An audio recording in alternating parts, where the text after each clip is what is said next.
Obtain an expression for the frequency of radiation emitted when a hydrogen atom de-excites from level n to level n minus 1. For large n, show that this frequency equals the classical frequency of revolution of the electron in the orbit. तो देखिए इस question में हमें क्या करना है कि जो एक्सप्रेशन आएगी फ्रीक्वेंसी के लिए, फ्रीक्वेंसी ऑफ रेडिएशन की, जो एक हाइड्रोजन एटम एमिट करता है, ठीक है, तो वो जब डी एक्साइट होता है, ठीक है, व्हेन हम यहाँ क्या लिखेंगे कि हाइड्रोजन एटम क्या हो रहा है यहाँ पे, ठीक है, हाइड्रोजन एटम डी एक्साइट्स होता है, डी एक्साइट्स, ठीक है, डी एक्साइट्स फ्रॉम, ठीक है, D excites from N to N minus one, ठीक है। तो यहाँ पे जो फ्रीक्वेंसी होगी, ठीक है, जो फ्रीक्वेंसी होगी, मतलब जो फ्रीक्वेंसी है वो क्लासिकल फ्रीक्वेंसी ऑफ रेवोल्यूशन को इक्वल करती है या नहीं करती, हमें ये शो करना है, ठीक है। मतलब एक तरह से हमें ये चीज़ को, इस चीज़ को प्रूफ करके बताना है यहाँ पे, ठीक है।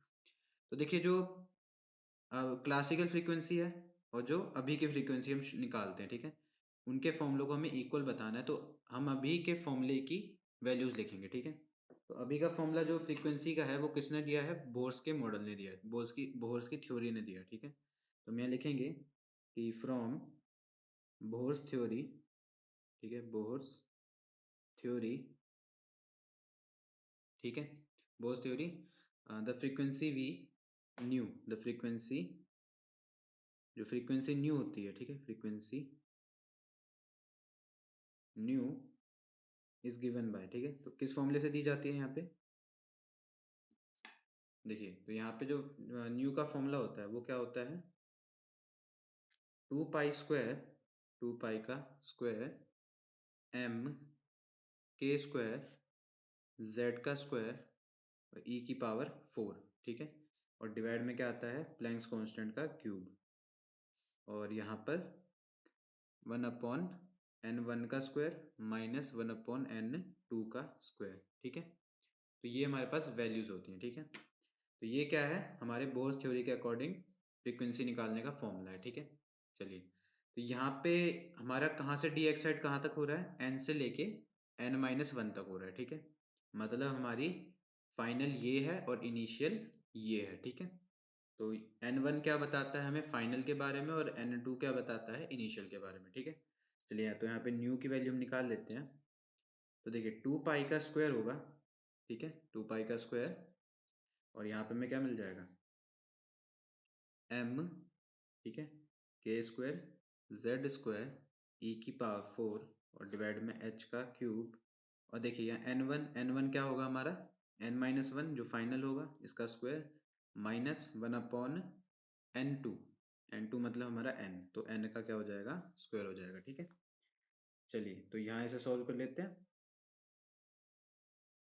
तो देखिए अब हमें क्या मिलेगा कि न्यू जो होगा हमारा, ठीक है, उसकी वैल्यू क्या आएगी, न्यू की वैल्यू क्या होगी, 2 पाई स्क्वायर, एम के स्क्वायर, जेड स्क्वायर, ई की पावर 4 और एच का क्यूब, ठीक है। इसे हम एज इट इज रखेंगे। यहाँ पे देखिए यहाँ एलसीएम लेने पे क्या मिल जाएगा, एन का स्क्वायर और n-1 का स्क्वायर, और यहाँ क्या आ जाएगा, एन का स्क्वायर माइनस n-1 का स्क्वायर आ जाएगा, ठीक है। चलिए तो देखिए यहाँ पे हमें क्या मिल जाएगा कि, ठीक है, देखिए तो यहाँ में आंसर क्या मिल जाएगा इस चीज़ को सॉल्व करने पे कि न्यू, ये पूरा डाटा सेम रहेगा, तो हम यहाँ लिख देते हैं 2 पाई का स्क्वायर, एम के स्क्वायर, जेड स्क्वायर, ई की पावर 4 और एच का क्यूब, ठीक है। देखिए यहाँ क्या मिल जाएगा हमें, देखिए एन का स्क्वायर माइनस और n-1 का होल स्क्वायर, तो यहाँ पे हमें जो आंसर मिलेगा डायरेक्ट वो क्या होगा, 2n-1 हो जाएगा, ठीक है। और नीचे क्या आ जाएगा, n स्क्वायर और n-1 का स्क्वायर आ जाएगा, ठीक है। चलिए ये चीज़ हमारे पास आ गई है, ठीक है। चलिए तो यहाँ पर जो 2n-1 है, ठीक है, 2n-1 इसकी, अब देखिए हमसे क्या पूछा गया था, हमें बोला गया था फॉर लार्ज एन के लिए, ठीक है, फॉर लार्ज एन के लिए बात की गई थी, ठीक है। तो हम यहाँ लिखेंगे कि फॉर लार्ज एन, ठीक है, फॉर लार्ज एन जो 2n-1 होगा वो इक्वल, मतलब अप्रोक्स क्या हो जाएगा, 2n हो जाएगा, ठीक है। मतलब उसकी वैल्यू किसको वो कर देगी, कॉन्ग्रुएंट कर देगी 2n को, ठीक है। और इसी केस में n-1 जो होगा वो किससे कॉन्ग्रुएंट कर देगा, n को कॉन्ग्रुएंट कर देगा, ठीक है, क्योंकि हमें n की लार्ज वैल्यू चाहिए, तो हम ये नहीं चाहते कि उनमें से कोई वैल्यू माइनस हो जाए, ठीक है। चलिए, तो यहाँ पे हमें क्या मिल जाएगा, 2n-1 की जगह हम क्या लिखेंगे 2n, और n-1 की जगह क्या लिखेंगे n लिखेंगे, ठीक है। तो न्यू की वैल्यू क्या आएगी यहाँ पे देखिए, तो ये तो रहेगा 2 पाई का square m k square z square e की पावर 4 और h का क्यूब, ठीक है। यहाँ में क्या मिल जाएगा 2n, 2n-1 की जगह क्या आ जाएगा 2n, और n-1 की जगह क्या आ जाएगा n का स्क्वायर आ जाएगा, ठीक है। मतलब n का क्या बन जाएगा, ये अब स्क्वायर बन जाएगा, ठीक है। तो देखिए एक n से ये कैंसिल, n कैंसिल हो जाएगा, ठीक है। तो ये n और ये n का स्क्वायर तो n क्यूब, तो हम यहाँ लिख सकते हैं कि न्यू क्या होगा हमारा, ठीक है। न्यू का जो फाइनल रिलेशन आ जाएगा वो क्या होगा, और देखिए ये 2, तो ये 2 क्या करेगा, इस 2 के साथ मल्टीप्लाई कर जाएगा, ठीक है। तो मेरे रिलेशन क्या मिल जाएगा 4 पाई स्क्वायर, ठीक है, 4 पाई स्क्वायर, और हमें क्या मिल जाएगा यहाँ पे, ठीक है। और देखिए फॉर लार्ज एन के लिए जो z होता है ना वो 1 हो जाता है, ठीक है। फॉर लार्ज एन के लिए जो z होता है उसकी वैल्यू क्या हो जाती है 1।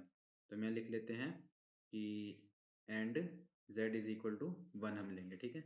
तो z हम 1 ले लेंगे तो यहाँ क्या हो जाएगा 1 का स्क्वायर, ठीक है। तो मैं लिख देते हैं 4 पाई का स्क्वायर हो जाएगा m k स्क्वायर, ठीक है, और 1 का स्क्वायर e की पावर 4, और डिवाइड में क्या आ जाएगा n का क्यूब और h का क्यूब आ जाएगा, ठीक है। चलिए, तो लास्ट जो हमारी फ्रीक्वेंसी होगी, ठीक है, बोर्स की थ्योरी के अकॉर्डिंग वो कितनी आ जाएगी 4 pi square m k square e की पावर 4 n क्यूब, ठीक है, n क्यूब और h का क्यूब आ जाएगा, ठीक है। तो ये हमारी क्या थी बोर्स की थ्योरी के अकॉर्डिंग, ठीक है, हमारा फ्रीक्वेंसी का फॉर्मूला था, ठीक है। चलिए, तो ये चीज़ हमने यहाँ पे सॉल्व कर दी, अब हम इसे आगे सॉल्व करते हैं, ठीक है। चलिए, तो अब हमें क्या निकालना है, ठीक है। अब हमें निकालना है कि जो हमारी क्लासिकल फ्रीक्वेंसी हम निकालते हैं, ठीक है, उसका फॉर्मूला बताना है। तो देखिए क्लासिकल फ्रीक्वेंसी में जो बोर्स का मॉडल होता है, ठीक है, तो हम क्या लिखेंगे कि नाउ इन बोर्स मॉडल, ठीक है। तो बोर्स की थ्योरी के अकॉर्डिंग तो हमने एक फ्रीक्वेंसी निकाल दी है, लेकिन बोर्स के मॉडल में जो फ्रीक्वेंसी हमारी निकलती है वो कैसे आती है देखिए। बोर्स के मॉडल में सबसे पहले हमें ये पता होता है कि जो वेलोसिटी होती है, ठीक है, इलेक्ट्रॉन की वो कितनी होती है वेलोसिटी, ठीक है, किसकी nth ऑर्बिट की, ठीक है, nth ऑर्बिट के केस में कितनी होती है, यहाँ पे हम लिख लेते हैं। तो वैल्यू होती है यहाँ पे, ठीक है, वैल्यू होती है हमारी NH, ठीक है, NH अपॉन 2 पाई एम आर, ठीक है, 2 पाई एम आर होती है। और जो रेडियस होता है nth ऑर्बिट का, ठीक है, जो रेडियस होता है, रेडियस किसका nth ऑर्बिट का, वो कितना होता है, ठीक है। रेडियस होता है यहाँ पे n का स्क्वायर h का स्क्वायर और 4 पाई स्क्वायर m के e का स्क्वायर होता है, ठीक है। तो ये तो हमारे पास क्या हो गया, ये हमारे पास हो गया रेडियस, ठीक है, nth ऑर्बिट का बोर्स मॉडल के अंदर।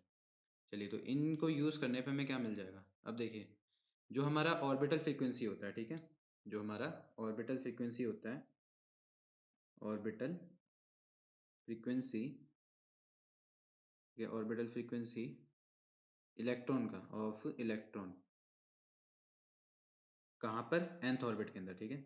किस ऑर्बिटल फ्रीक्वेंसी की बात हो रही है nth ऑर्बिट के अंदर, nth ऑर्बिट, ठीक है। तो nth ऑर्बिट के अंदर जो हमारी फ्रीक्वेंसी होती है, ठीक है, उसका जो फॉर्मूला होता है वो किससे दिया जाता है, ठीक है, उसका जो फॉर्मूला है, तो देखिए फॉर्मूला किस रिलेशन से दिया जाता है यहाँ पे, मतलब हमारा ये हो जाएगा न्यू, ठीक है, और न्यू हमारा क्या होगा फ्रीक्वेंसी, और फॉर्मूला होता है v बाई 2 पाई आर, ठीक है, v बाई 2 पाई आर।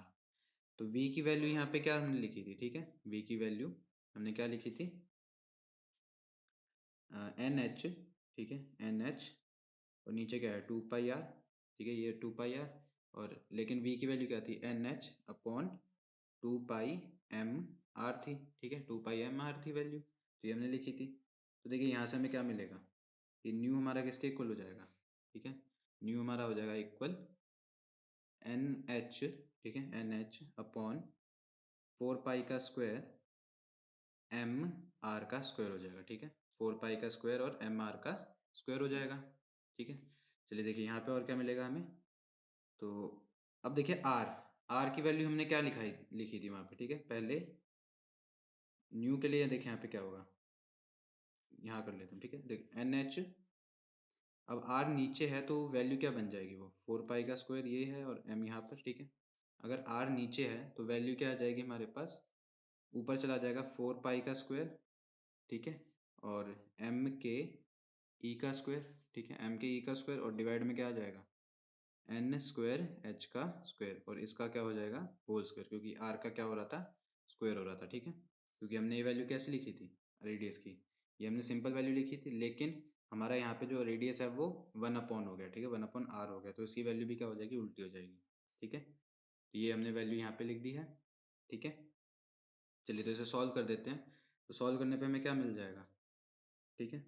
देखिए इसे एग्जैक्ट सॉल्व करने पे हमें आंसर क्या मिल जाएगा, 4 पाई का स्क्वायर, ठीक है, 4 पाई का स्क्वायर m के स्क्वायर e की पावर 4, और डिवाइड में क्या आ जाएगा n क्यूब h का क्यूब, ठीक है। तो यहाँ से हम कह सकते हैं कि जो फ्रीक्वेंसी है दोनों, वो कैसी आई हैं दोनों, वो फ्रीक्वेंसी दोनों क्या है, इक्वल है, ठीक है।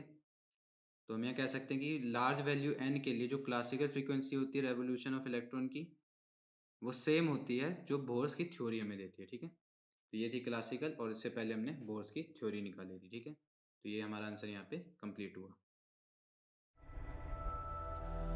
इससे आसान सॉल्यूशन और कहीं नहीं।